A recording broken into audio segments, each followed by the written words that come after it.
ଆଜ୍ଞା ଆପଣ କିଏ ହେବେ ମନୋଜରେ? ମୁଁ ମନୋଜର ବଡ଼ ଛଳା ହେବି। ଆମ ଘର ହେଉଛି ରମ୍ଭେଳା ପଞ୍ଚାୟତ। ମୋ ନାଁ ହେଲା ଜୟନ୍ତ କୁମାର ରାଉତ, ପିତା କାଶୀନାଥ ରାଉତ। ଆଚ୍ଛା, ଏଇ ଯେଉଁ ଘଟଣା ପରେ ଆପଣ କେତେବେଳେ ଖବର ପାଇଲେ ଏବଂ କେଉଁଦିନ? ଆମେ 30 ତାରିଖ ଦିନ ସକାଳେ 9:15 ଭିତରେ ଆମେ ଫୋନ୍ଟେ ଆସିଲା ସେଠୁ ହାଇଦ୍ରାବାଦରୁ, ତାଙ୍କ କମ୍ପାନୀର ଯେଉଁ ପିଲା ଅଛନ୍ତି ଗାଁ ପିଲା, ସେ ଫୋନ୍ କଲେ। ଆଉ ଏଠୁ ଆମର ଭଉଣୀ ଭିଣୀ ସବୁ ଆମ ଘରକୁ କଲ୍ କଲେ।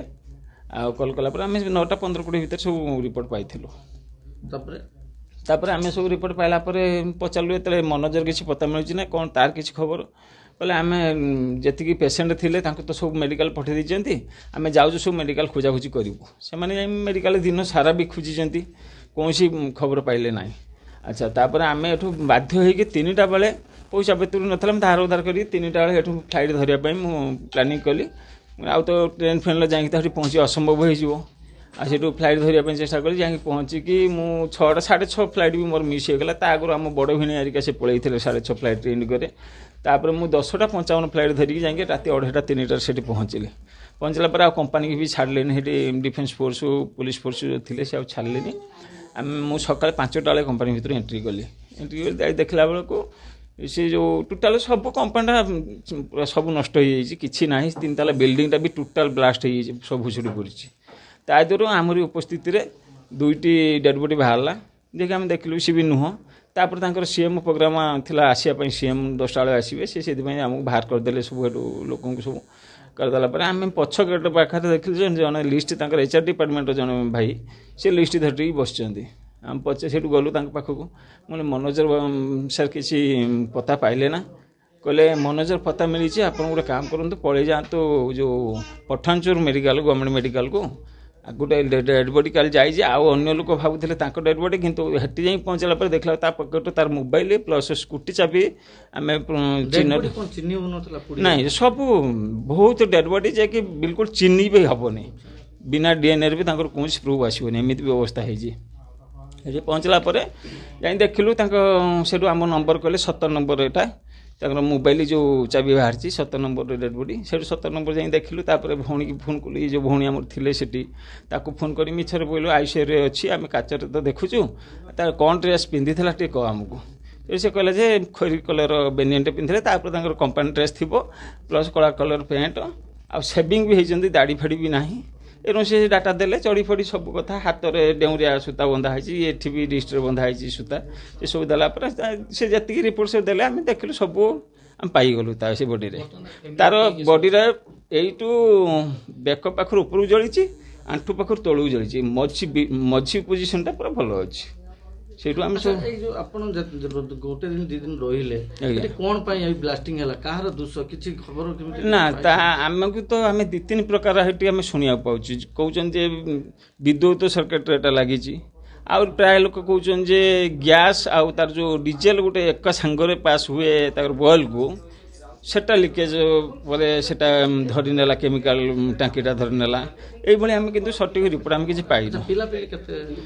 2ଟି, ଗୋଟେ 7-8 ବର୍ଷର ପୁଅ, ଗୋଟେ 3-4 ବର୍ଷର ପୁଅ। ଆପଣଙ୍କ ସହିତ କେବେ କଥା ହେଇଥିଲେ, କ'ଣ କଥା ହେଇଥିଲେ ମନୋଜ? ଆମେ 2-3 ଦିନ ପୂର୍ବରୁ କଥା ହେଇଥିଲୁ। ମୋତେ ବି କହିଲା ଭାଇ କେବେ ଆସିବା, ଆସିକି ବୁଲିକି ଯାଅ। ମୁଁ ହଁ ଠିକ୍ ଅଛି, ଚାଷବାସ ସରୁ, ମୋର ବି ବିଜନେସ୍ ହେଇକି ସେତେବେଳେ ବି ଢିଲା ହେଇଥିବ ରେନି ସିଜିନ୍ରେ। ଆଉ ମୁଁ ବି ହବ ଯଦି ଯିବି, ଯାଇକି ବୁଲିକି 10-15 ଦିନ ରହିକି ଆସିବି। ବହୁତ ହସି ମଜାକ କରିଥିଲା, କିନ୍ତୁ ଆଉ ତାପରେ ମୁଁ କଥା ହେଇନଥିଲି। ଏଇ ରିପୋର୍ଟ ପାଇଲା ପରେ ସେ ଭଉଣୀ କତିକି ଫୋନ୍ କଲି, ସିଏ ବି ଉଠେଇଲାନି। ତା ମୋବାଇଲ ଆଉ ଜଣେ ଉଠେଇଲା, ତାଙ୍କର ଯେ ମାନେ ପୁତ୍ର ହିସାବ ସେ ଆମ ଭଉଣୀ ପାଖରେ ଥିଲା, ସିଏ ଉଠେଇଲା। ସିଏ ଉଠେଇ ସବୁ କହିଲା, ଯେତେବେଳେ ଆମେ ବାଧ୍ୟ ହେଇକି ସବୁ ଯାଇକି ପହଞ୍ଚିଲୁ। ହଁ, ସିଏ ସେଠି ରହୁଛି। ସିଏ ବର୍ତ୍ତମାନ ସେଠି ସେ ଥିଲେ ମ୍ୟାନେଜର ପୋଷ୍ଟରେ ଥିଲେ, କ୍ୱାଲିଟି ମ୍ୟାନେଜରରେ। ଅଲ୍ ଇନ୍ ଅଲ୍ ସେ ଥିଲେ କମ୍ପାନୀର, ଯାଇକି 25-30 ବର୍ଷର ଜବ୍ ତାଙ୍କର। ଆଉ ତାପରେ ସେଠି ସେ ପୁରା ସ୍ଥାୟୀ ବାସିନ୍ଦା।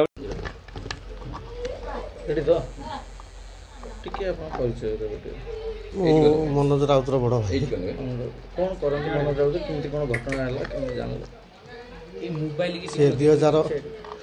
ସେ 2001 ଏପ୍ରିଲରୁ ଏ କମ୍ପାନୀରେ କାମ କରୁଥିଲା। ଶିଖାଛି ବର୍ତ୍ତମାନ ତେଲେଙ୍ଗାନା ଷ୍ଟେଟ୍ରେ ଅଛି, ସାଙ୍ଗାରେଡ୍ଡି ଡିଷ୍ଟ୍ରିକ୍ଟ, ପଠାନଚୋର ଭାୟା। ଶିଖାଛି କ୍ଲୋରୋ କେମିକାଲ ମେଡ଼ିସିନ କମ୍ପାନୀ। ତାପରେ ସେଦିନ ହଠାତ୍ ସୋମବାର ଦିନ ମୁଁ ବାହାଘରରେ ଡ୍ୟୁଟିରେ ଥିଲି। 10:30 ଟି ଟାଇପ୍ରେ ବସିଛି ଫୋନ୍ ଗଲା ଘରୁ ସେଠି ଆମ ସାଙ୍ଗ ଛୁଆ ତ ତାର ଯେଉଁ ସାଙ୍ଗ ଛୁଆମାନେ କି ଆମ ଗାଁ ଛୁଆମାନେ ଥିଲେ ସେମାନେ ଖବର ଦେଲେ ଯେ ଭାଇ କମ୍ପାନୀ ବ୍ଲାଷ୍ଟ ହେଇଯାଇଛି। ଆଉ ତାପରେ ଆମେ ପତା ନେଲୁ ଏବଂ ସେଠି ମୋ ସାଙ୍ଗ ଛୁଆଙ୍କୁ କହିକି ଆମେ ତେଲୁଗୁ ନ୍ୟୁଜ୍ ଦେଖିଲୁ। ଦେଖିଲା ପରେ ମୁଁ ସେଇଠୁ ଆସିବା ପାଇଁ ଚେଷ୍ଟା କଲି ଏବଂ ଆସିକି ତାପର ସକାଳୁ ପହଞ୍ଚିଲି।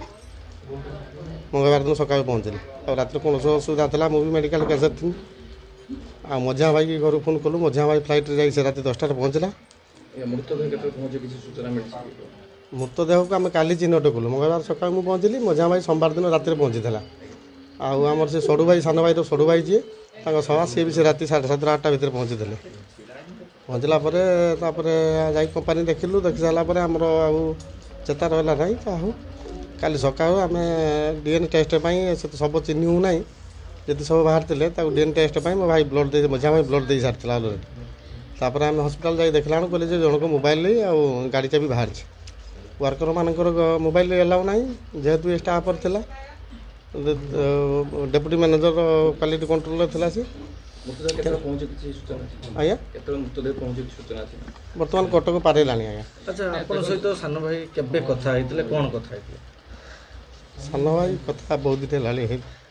କ'ଣ କଥା ହେଇଥିଲେ? ଏଇ ଜମି ଗୋଟେ କିଣିବା ପାଇଁ ଚାହୁଁଥିଲା ସେ ସଟ କରିବା ପାଇଁ ସେ ଜମି କିଣା ହେଇଥିଲା ଯେଉଁଟା ସେଟା ମାଟି ଫାଟି ପୋତା ପାଇଁ ସେ ବିଷୟରେ କଥା ହେଇଥିଲା ଆଗରୁ। ସ୍ତ୍ରୀ 2ଟି ପିଲା ତାର। ଗୋଟେ ପିଲା 10+ ଆଉ ଗୋଟେ 5+।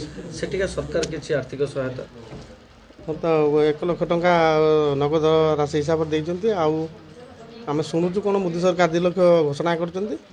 ଆଉ ସେଠିକାର ଷ୍ଟେଟ୍ ଗଭର୍ଣ୍ଣମେଣ୍ଟ କ'ଣ କି ସବୁ ଘୋଷଣା କରିଛନ୍ତି ଆମେ ଆଉ ଜାଣିନାହୁଁ। ଆଜି କ'ଣ ନ୍ୟୁଜ୍ରୁ କହୁଛନ୍ତି ଯେ 1 କୋଟି ଟଙ୍କା ଘୋଷଣା କରିଛନ୍ତି ବୋଲି। ସେଠିକାର ସ୍ଥାନୀୟ MLA ଯିଏ ସେଠି ଆମେ କରିଥିଲୁ ନେତାଙ୍କ ସଦସ୍ୟ କରୁଥିଲୁ ସେମାନେ ଦାବି ରଖିଥିଲେ 1 କୋଟି ଟଙ୍କା ଦେବା ପାଇଁ।